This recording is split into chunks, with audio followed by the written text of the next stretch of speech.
नमस्कार, बखबर में आपका स्वागत है। मैं हूं राघवेंद्र सिंह। आज हम बात करेंगे मध्य प्रदेश के शिक्षा जगत के बारे में।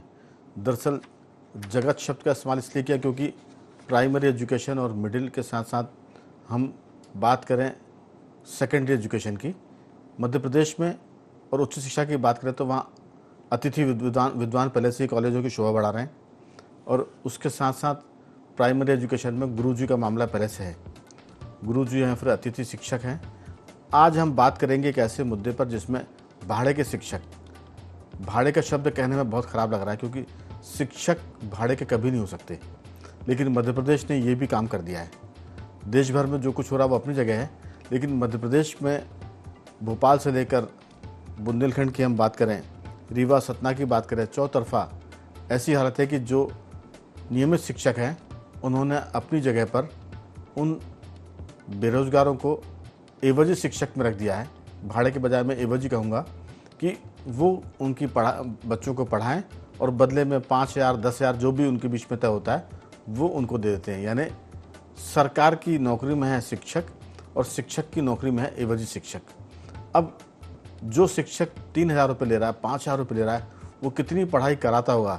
हम ये नहीं कहते कि वो जो पढ़ाई करा रहा है वो कोई बेईमानी कर रहे हैं, लेकिन आखिर सरकार ने एक सिस्टम बनाया है, उसमें 50,000 70,000 80,000 तक की वेतन तनख्वाह शिक्षकों को दी जा रही है ताकि वो अपने काम में ईमानदारी बरतें। अगर शिक्षक ही बेईमान हो जाएगा तो फिर नई पीढ़ी को वो कैसे गढ़ेगा। आज इसी पर विस्तार से बात करेंगे कि ये जो शिक्षक हैं वो अपने बदले में जो शिक्षकों को काम करवा रहे हैं वो कितना खुद के साथ न्याय कर रहे हैं, और शिक्षा का जो काम है बहुत ही गुरुतर काम है। भगवान के पहले शिक्षक का नाम दिया है, गुरु का नाम दिया गया है, वो गुरु बेईमानी पर उतर आया है। इसी पर विस्तार से बात चर्चा के लिए हमारे साथ जुड़ेंगे टेलीफोन लाइन पर मध्य प्रदेश के वरिष्ठ पत्रकार श्री गौरव चतुर्वेदी जी, और स्टूडियो में मौजूद हमारे साथ सामाजिक सरोकार और सामाजिक विशेषज्ञता से जुड़े डॉक्टर भूपेंद्र सुल्लेरी जी। आपका बहुत बहुत स्वागत है और बहुत जल्द चर्चा में जुड़ेंगे हमारे पत्रकार साथी योगीराज योगेश जी। सबसे पहले मेरी आवाज़ सुन पा रहे हैं गौरव जी? आप गौरव जी, मेरी आवाज़ आ पा रही है आपके पास? हेलो। हाँ, दरअसल चूंकि मुझे पता है कि आप रास्ते में हैं और टेलीफोन लाइन पर, तो चर्चा की शुरुआत आपसे ही करना चाहता हूँ। ये जो शिक्षा जगत में एवजी शिक्षक, या सरकार तो करती प्रतिनियुक्ति, लेकिन अब शिक्षक भी प्रतिनियुक्ति कर रहे हैं और एक किस्म का ये अपराध है। और ये न केवल शिक्षा के क्षेत्र में है, बल्कि अगर आप जिला प्रशासन में जाएंगे तो वहाँ भी आपको ऐसे लोग मिल जाएंगे। अगर आप तहसील में जाएंगे तो तहसील में भी पटवारी के साथ साथ जो काम करते हैं वो भी एक तरह से उनके सहयोगी हो जाते हैं, लेकिन वो प्राइवेट होते हैं। और अगर हम परिवहन की बात करें, बहुत चर्चाओं में पिछले दिनों से परिवहन महकमा, उस परिवहन महकमे में भी जो वसूली का काम है, जो राज्यों की सीमा पर जो उनके नाके रहते हैं, वहाँ भी एक तरह से प्राइवेट सेक्टर के लोग काम करते हैं। और ये निजी जो मामला है, इससे आप कितना उचित मानते हैं? ख़ासतौर से शिक्षा की बात करें, इसको लेकर हम आज फोकस किए हुए हैं कि मध्य प्रदेश में 5 ऐसे शिक्षक जो इस मामले में पकड़ में आए थे, उनको सरकार ने निलंबित कर दिया है। लेकिन क्या ये जो परंपरा तो मैं नहीं कहूँगा, लेकिन जो एक तरह का ढर्रा है, ये कैसे ख़त्म होगा और इसके क्या नुकसान है? गौरव जी। देखिए, इसके लिए सरकार ने संविदा नियुक्ति के प्रावधान भी कर रखे हैं कि अगर किसी को कोई असिस्टेंट चाहिए या सहयोगी चाहिए है तो वो उसे संविदा नियुक्ति दे सकता है। लेकिन जो एफजी है, एफजी किसी भी प्रकार से स्वीकार योग्य नहीं, क्योंकि ना तो ये संविदा नियुक्त है और ना सरकार की तरफ से नियुक्त की है। ऐसी परिस्थिति में चाहे शिक्षा विभाग हो, चाहे परिवहन विभाग हो, चाहे कलेक्ट्रेट के विभिन्न शाखाएं हो, या इनमें किसी भी प्रकार का एफजी होना एक अपराध की श्रेणी में है। और ये अपराध की कड़ी से कड़ी सजा जो व्यक्ति एफजी रख रहा उसको तो मिलना ही चाहिए, लेकिन उसके जो विभाग प्रमुख हैं या जिला प्रमुख हैं उनके ऊपर भी किसी इस तरीके की कार्रवाई होना चाहिए जिससे इस प्रकार रोक लग सके। सीधी सी बात यह कि क्या ये एक तरह से समानांतर व्यवस्था हो गई है? क्योंकि अगर आपने जो कहा कि केवल शिक्षकों के निलंबन से काम नहीं चलेगा, जो जिम्मेदार है वो भी आंखें बंद किए हुए हैं। 50,000 अगर वेतन सरकार दे रही है तो 5,000 में 4,000 में वो रखे जा रहे हैं, और जो बेचारे मजबूरी में काम करने वाले वो काम भी कर रहे हैं, और पूरा महकमा इसमें आंख मूंदे हुए। तो इसमें तो जिला शिक्षा अधिकारी से लेकर जो लोक शिक्षण संचालनालय जैसे डीपीआई कहते हैं, वहाँ तक के लोगों पर कठोर कार्रवाई की ज़रूरत है। ये बहुत ही महत्वपूर्ण है कि अगर ये सब ढर्रा चल रहा है तो आखिर ये बंद कब होगा गौरव जी?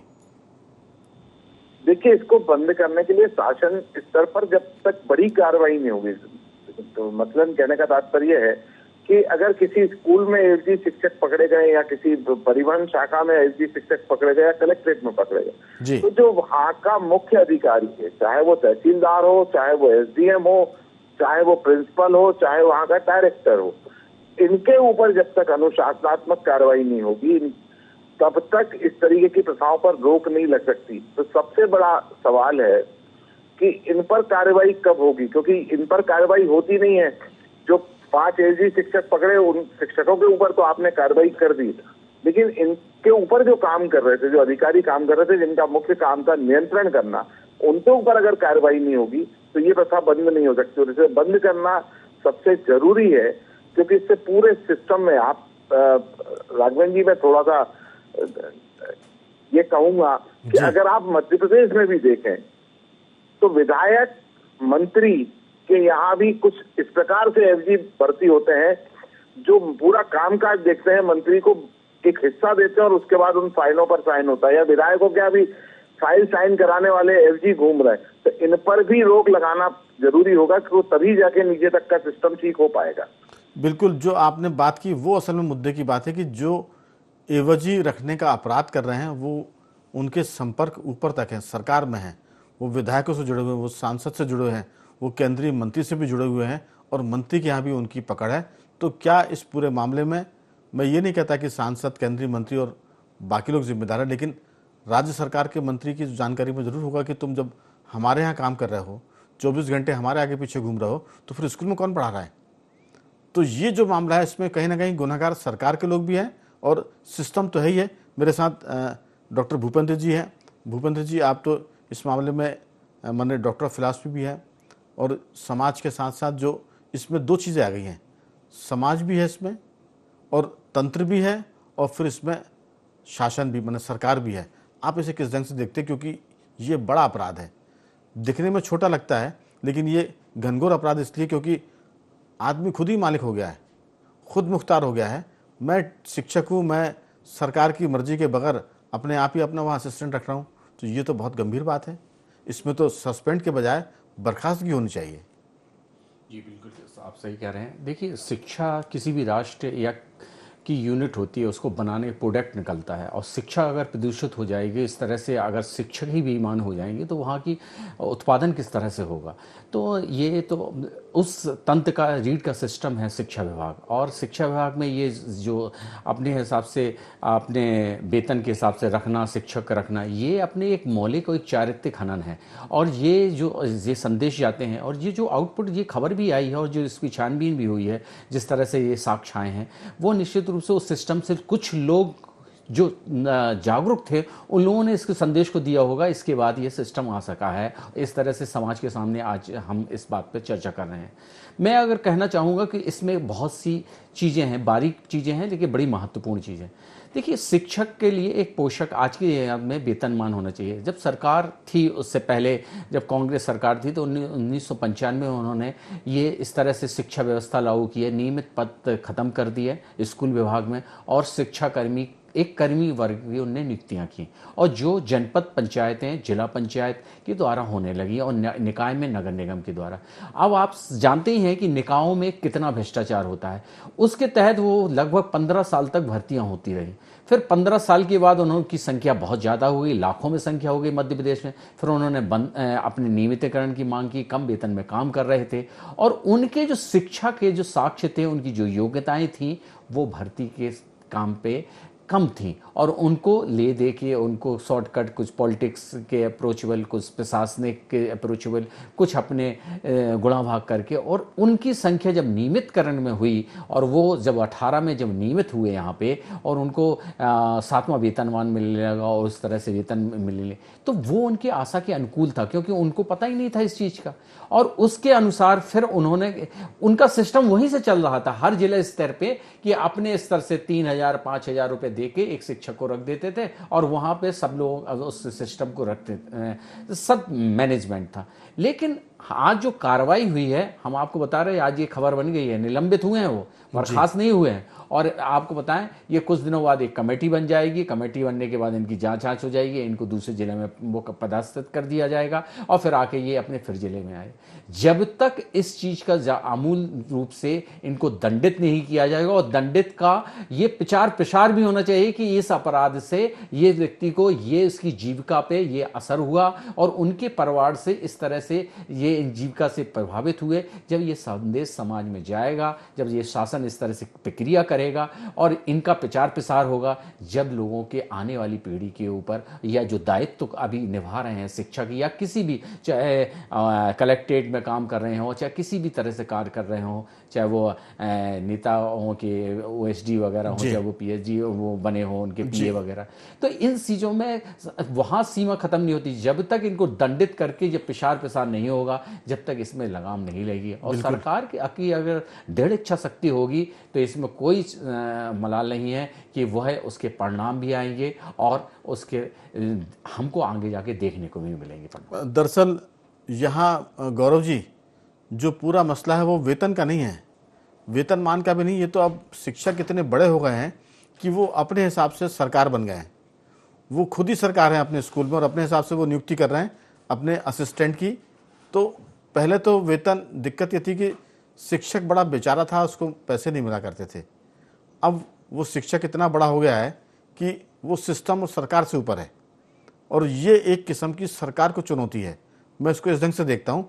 और ये जो एक चीज़ मैं बोलूँगा, थोड़ी सी नैतिकता की पराकाष्ठा तो नहीं है ये, लेकिन नैतिकता में बहुत ज़रूरी ये एक तरह का वो बिंदु है, वो ये कि कुछ भी मिलावट हो रही हो, कहीं भी कितना करप्शन हो रहा हो, लेकिन मास्टरी में करप्शन होगा। शिक्षक अगर भ्रष्ट हो जाएगा तो वो गलत पढ़ाएगा, पीढ़ी बर्बाद हो जाएगी। अगर डॉक्टर बेईमान हो जाएगा तो फिर मरीज की जान चली जाएगी। और अगर जुडिशरी में बेईमानी होगी तो हम सब कहते हैं किसी से कि तू हमारी बात नहीं मान रहा, हम तुझे कोर्ट में देख लेंगे। तो अगर कोर्ट भी बेईमान हो गया, अगर मास्टर बेईमान हो गया, अगर डॉक्टर बेईमान हो गया, तो फिर कैसे काम चलेगा। इसमें मैं एक चीज़ और जोड़ूंगा, हम सब जो पत्रकार बिरादरी के लोग हैं, अगर पत्रकार बेईमान हो गया तो फिर सच कौन दिखाएगा। सवाल है कि ये चार चीज़ों में, जर्नलिज्म में, शिक्षा के जगत में मास्टर, चिकित्सा के जगत में डॉक्टर और न्याय के जगत में जज, इनकी बेईमानी समाज को स्वीकार नहीं है। आपकी राय, ये मसला छोटा नहीं है। ऐसा नहीं है कि मास्टर बेचारा था इसलिए उसने एवज में रख लिया। अब वो इतना बड़ा हो गया है कि सरकार उसे नौकरी में रखती है और वो अपने नीचे एक दूसरा नौकर रख लेता है। गौरव जी। राघवेंद्र जी, मैंने आपसे एक बात अभी बीच में कही थी, उसे आप हालांकि किसी अलग उस पर ले गए थे कि उनके संपर्क ऊपर तक है, लेकिन मैं ये बात कह रहा हूँ कि मध्य प्रदेश के सांसद, मध्य प्रदेश के विधायक, मध्य प्रदेश के पार्षद भी अपने पास एफजी रखे हुए हैं, एफजी तरीके में रखे हुए हैं कि विधायक और सांसद मंत्री अपने क्षेत्र में नहीं रहते हैं, और अगर किसी व्यक्ति को किसी प्रकार के प्रमाण पत्र के लिए पार्षद, विधायक या सांसद की अनुशंसा की आवश्यकता होती है तो उनकी गैर मौजूदगी में उनके असिस्टेंट उस कागज को साइन करके दे देते हैं। भले ही ये काम भरोसे का हो, ऑन बिहाफ ऑफ एमएलए और एमपी, उनके बिहाफ पर वो साइन कर देते हैं और वो माना जाता है। जी, तो मैं, ये भी एक प्रकार का एफजी प्रक्रिया है और इस पर भी रोक लगना चाहिए। तो ये तो आपने एक नया बिंदु बनाया, इसमें तो कितने भी एमएलए और सांसद को सस्पेंड होना पड़ेगा अगर ये लोकसभा अध्यक्ष या विधानसभा अध्यक्ष के पास ये बात पहुंचती है, क्योंकि इस पर भी संज्ञान लेने की जरूरत है। ये और घोरतम अपराध है। राघवेंद्र जी, अगर इनके द्वारा जारी किए गए अनुशंसा पत्रों की जांच कर ली जाए तो दूध का दूध और पानी का पानी हो जाएगा। मैं, जब आप ऊपर से अपने एफजी रखे हुए हैं तो फिर शिक्षक और परिवहन विभाग क्यों नहीं एफजी रख पाएगा, कलेक्ट्रेट में कोई अधिकारी क्यों एफजी नहीं रख पाएगा। ये पूरा सिस्टम ऊपर से ठीक करने की जरूरत है, तब जाकर आप नीचे किसी प्रकार की कड़ी कार्रवाई कर पाएंगे। आपने बहुत उचित और सामयिक चर्चा में इस मुद्दे को उठाया, लेकिन अगर एमएलए एमपी एफजी रख रहे हैं तो ये क्यों नहीं रख पाएंगे, इस पर मुझे थोड़ा एतराज है। अगर मैं अपराध कर रहा हूं तो फिर मेरे असिस्टेंट को अपराध करने का अधिकार थोड़ी मिल जाता है। अपराध तो अपराध है। अगर एमएलए एमपी ये कर रहे हैं कि उनका एफजी उनके साइन करके प्रमाण पत्र जारी कर रहा है, तो ये और भी घनघोर अपराध है। हमारे साथ हमारे साथी पत्रकार जुड़ गए हैं, योगीराज योगेश जी। योगीराज जी, जो गौरव जी ने बात की है वो और चौंकाने वाली है कि शिक्षक मास्टर तो इतना बड़ा हो ही गया है कि वो सरकार के रूप में अपना असिस्टेंट रखता है, एफजी रखता है, लेकिन विधायक और सांसद भी अपने एफजी रख रहे हैं जो उनकी अनुपस्थिति में उनके हस्ताक्षर के जरिए प्रमाण पत्र जारी कर रहे हैं।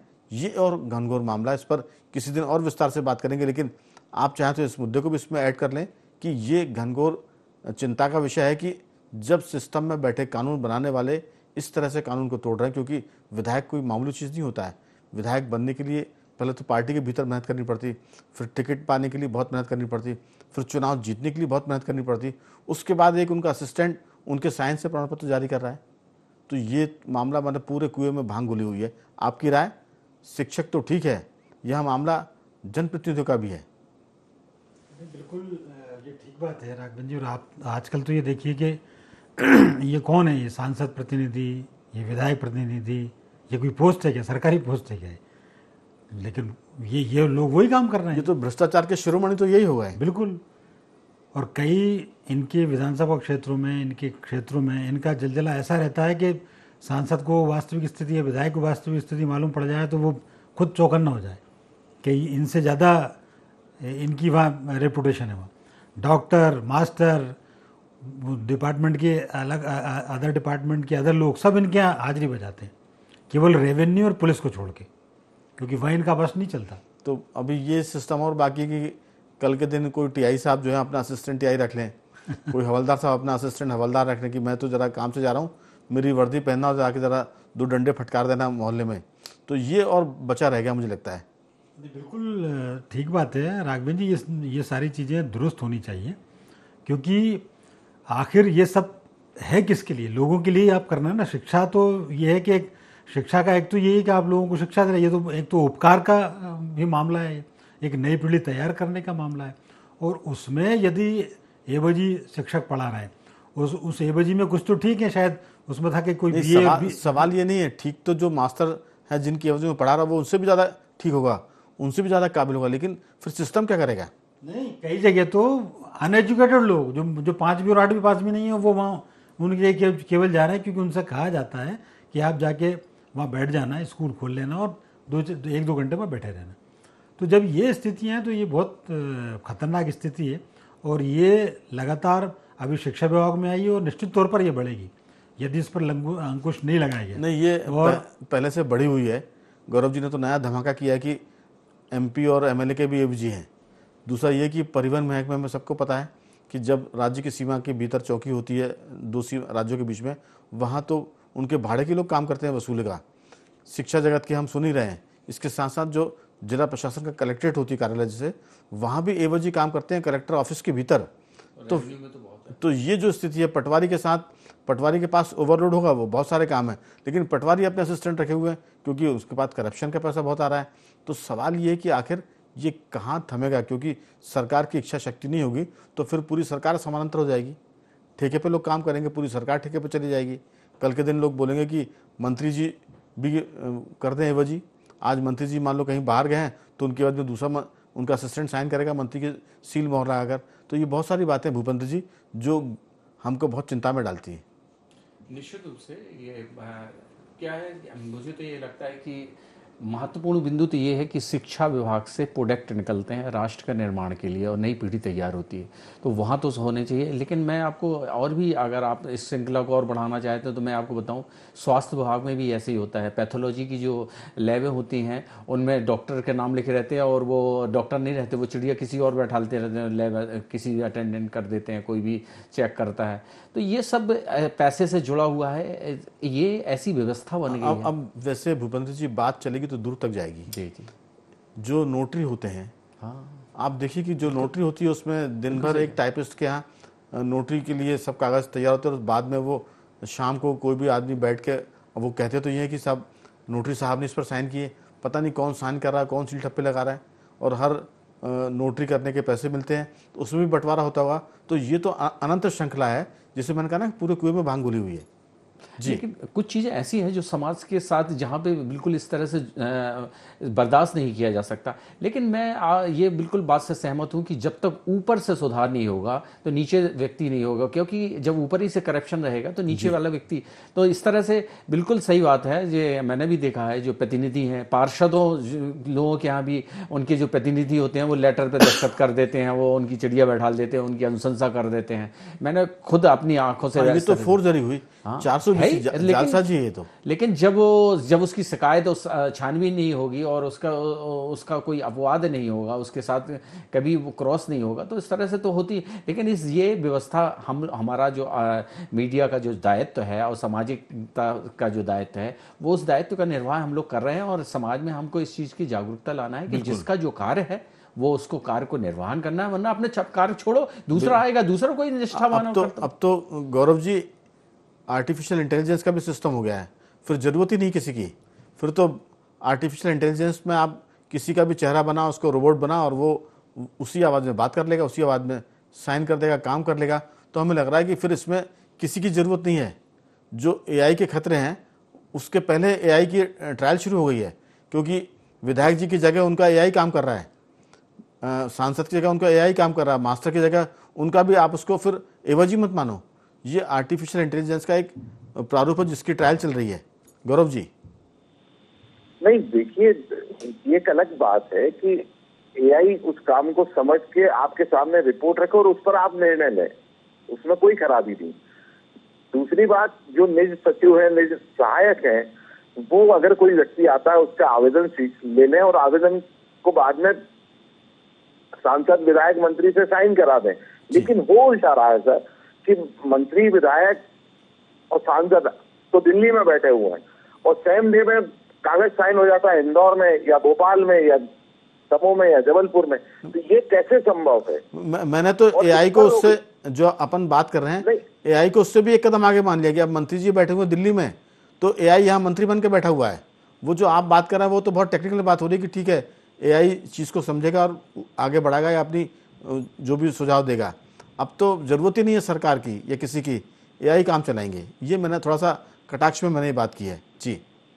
नहीं, आपका कहना बिल्कुल सही है, लेकिन इस प्रथा पर रोक लगना चाहिए और ऊपर से रोक लगना चाहिए जी। कि जब तक मंत्री, विधायक, सांसद स्वयं साइन ना करें तब तक वो अनुशंसा नहीं मानी जाएगी। भले कोई निस्सहायक साइन करके दे रहा हो या निस्सहायक मंत्री के बिहाफ पे पुराने जो दस्तावेजों पर हस्ताक्षर करके रख लेते हैं उनको बना के दे रहा हो, इस पर रोक लगाना सबसे पहले जरूरी, तभी जाके आगे कार्रवाई कोई बड़ी हो पाई। बिल्कुल योगीराज जी, आपकी इसमें राय, क्योंकि मामला अगर परतें उगाड़ी जाएंगी तो हर कहीं पोल निकल रही है, जैसे कहते हैं ना पोलम पोल। हम शिक्षा जगत की बात कर रहे हैं, यहाँ तो कोई जगत ऐसा नहीं बचा जिसमें ये पोल ना हो। और जो सरकार में बैठे लोग खुद कानून बनाते हैं वो खुद ही ये इस पोल में शामिल है।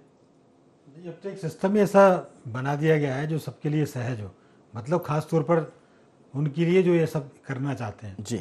और इसकी एक बहुत बड़ी वजह राघवन जी ये है कि ये जो इन सब चीज़ों का जब कोई दोषी है या कोई आरोपी जब सामने आता है तो उसको सजा का कोई प्रावधान नहीं है। और अगर है भी तो योगीराज जी उसे डर नहीं है, क्योंकि उससे मालूम है कि अगर प्रावधान भी है तो सजा मिल किसको रही है। सजा ये है कि हमने सिस्टम में उसको 3,000 रुपये पर रख लिया, मास्टर को, आरोपी बने तो 10,000 रुपये दे के बच भी जाएंगे या 1 लाख रुपए दे के बच जाएंगे। तो डर किसी को नहीं, पहले तो डर पैदा होना चाहिए जी। मैं वही तो कह रहा हूँ, आप कोई भी आदमी अपराध इसलिए कर रहा है कि उसको पता है कि 100 में से 90% मामले तो उठते ही नहीं। अब ये जो मध्य प्रदेश का ये जो मामला सामने आया, अभी मामला सामने आया, जब इसकी अधिकारियों से जब बात की गई तो उन्होंने कहा कि आप हमें मामला बताइए, हम जाँच कराएंगे। मतलब पहले मीडिया में खबर छपेंगी तब वो जांच कराएंगे, तो आप खुद बैठ के कर क्या रहे हैं? पहली बात तो ये कि वो उनका, अगर आप ऑफ कैमरा बात करेंगे, ऑफ द रिकॉर्ड बात करेंगे, तो ये उनको सब पता पहले से, चूंकि वो तो उजागर हो गया तो वो कह रहा है कि साहब शिकायत आएगी तो बात करेंगे। ये 10 सालों से यही काम वो सारे अफसरों की देखरेख में हो रहा है। उजागर होने पर वो इस तरह से सफाई दे रहे हैं। नहीं, और जहाँ इनको पैसे की जरूरत होती है वहाँ तो खुद पहुँच जाते हैं बिना बताए किसी के। वहाँ तो खुद स्वतः संज्ञान ले लेते हैं, साहब ऐसा हमने सुना, ऐसा है, और उसको परेशान करने लगते हैं। यही तो बेईमानी है, इसी पर तो अंकुश की ज़रूरत है। दरअसल जब तक डर पैदा नहीं होगा और ये पता नहीं होगा कि ये बात अगर ओपन होती है, उजागर होती है, तो फिर सरकार के डंडे से कोई बच नहीं पाएगा। भूपेंद्र जी, दरअसल सरकार के डंडे का डर नहीं बचा, इसलिए सब बेखौफ काम कर रहे हैं। शिक्षक जैसा मैं उनको थोड़ा सा गरीब मानता हूं कि बेचारे सीधे होते हैं। अगर शिक्षक नहीं डर रहा है तो फिर ये आप मान लीजिए कि किसी को डर नहीं है, क्योंकि पुलिस महकमे के आदमी को डर नहीं है, रेवेन्यू के आदमी को डर नहीं है, डॉक्टर को डर नहीं है। तो जब बेचारा शिक्षक जिसे हम कहते थे वो इतना दुस्साहस कर रहा है, तो बाकी का तो फिर आप सोचिए कि उनका दुस्साहस किस स्तर पे होगा। भूपेंद्र जी, निश्चित रूप से जो शिक्षक की जिम्मेदारी होती है, शिक्षक में योग्यता तो एक स्तर रहता है, लेकिन सबसे महत्वपूर्ण चीज़ है उसमें मौलिकता और नैतिकता होना चाहिए। क्योंकि बच्चों को जो नई पीढ़ी तैयार करने के लिए उनके अगर नैतिक और चारित्रिक रूप से उनको मजबूत नहीं किया जाएगा तो वो समाज के लिए और राष्ट्र के लिए हितकारी नहीं होंगे। तो ये जब उनके अंदर ही चीज़ नहीं, आपने अभी देखा होगा शिक्षक भर्ती में या कॉलेजों की हुई हो चाहे स्कूलों की हुई हो, उसमें विकलांग के ऐसे फर्जी सर्टिफिकेट लगा के, जाति के प्रमाण पत्र बना के ऐसे लोग कई सालों से नौकरी कर रहे हैं और उनको भी पकड़ा। भूपेंद्र जी, विकलांग तो एक होंगे, ये तो पूरा महकमा ही विकलांग हो रहा है। ये पूरा शिक्षा जगत को विकलांग करने की बात हो रही है। इस पर बहुत चिंता की जरूरत है, क्योंकि समय कम है। लेकिन भारत तो ऐसा देश है जहां चाणक्य की बात होती है। आचार्य चाणक्य कहते हैं कि शिक्षक के पालने में विनाश भी पलता है और विकास भी पलता है। यहाँ तो विनाश ही विनाश की आशंका और घटाटोप बादल छाए हुए। उम्मीद करते हैं कि सरकार इस पर संज्ञान लेगी और ऐसी कठोर कार्रवाई करेगी कि ये सिस्टम खत्म हो, चाहे शिक्षा की बात हो, चाहे वो परिवहन की बात हो, चाहे वो चिकित्सा की बात हो। कहीं भी ये एवजी नहीं होना चाहिए, क्योंकि ये काम तो सरकार का है। लेकिन मैं तीनों मेहमानों का भी धन्यवाद करूंगा। गौरव जी, आपने चर्चा में हिस्सा लिया और जो आपने एवजी एमपी एमएलए की बात की, ये भी चौंकाने वाली बात है। इसके लिए भी आपका साधुवाद। योगीराज जी, आपका बहुत धन्यवाद और भूपेंद्र जी, आपका बहुत बहुत धन्यवाद कि आपने चर्चा में हिस्सा लिया। तो बखबर में आज सिर्फ इतना ही। बने रहिए हमारे साथ और देखते रहिए IND24।